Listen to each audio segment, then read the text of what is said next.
నిద్రకు తప్పకుండా ఓ సరైన పద్ధతి ఉండాలని ఆధ్యాత్మిక పెద్దలు అంటున్నారు. అలాగే ప్రతిరోజు మిగిలిపోయిన ఆహార పదార్థాలు కాకుండా తాజాగా వండిన వాటిని తీసుకోవాలి. అది కూడా పూర్తిగా ఉడికించినది కాక ఓ మోస్తారు తక్కువగా ఉండాలి. మసాలా దినుసులు వాడకం తగ్గాలి. మనం సృష్టించే మానసిక శక్తికి మూలం ఆహారం అందించే శక్తి.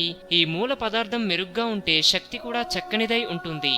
ఆహారపు నియమంతో పాటు నిద్రకి సమయం అవసరం. ప్రతిరోజు నిర్ణీత సమయంలో పడుకొని వేకువజామునే లేవటం అలవాటు చేసుకోవాలి. అనంత విశ్వంలో ఏముందో మానవాళి తెలుసుకోవాలి. అందుకే ప్రతిరోజు ఉదయం ప్రశాంత వాతావరణంలో శుభ్రంగా స్నానం చేసి ఆధ్యాత్మిక చింతను పెంచే గ్రంథాలను పఠించండి అంటున్నారు ఆధ్యాత్మిక నిపుణులు. అలాగే ప్రకృతితో అనుబంధాన్ని మరింత పెంచుకోండి. ప్రకృతి మూలాల నుంచే జీవం పుట్టింది. అందులోనే మళ్లీ జీవులు కలిసిపోతాయి. తాత్కాలికంగా లభించిన ఆలోచనలు విజయాలను చూసుకొని ప్రకృతికి వ్యతిరేకంగా ఎవరూ తయారు కాకూడదు. ఉదయం వేళ మొక్కలతో సమయం గడపండి. మొక్కలతో పాటు చుట్టూ కనిపించే చిన్న పెద్ద జంతువులను గమనిస్తూ వాటికి ఆహారం అందిస్తూ మానసిక ప్రశాంతత అందుకోవడానికి ప్రయత్నించండి.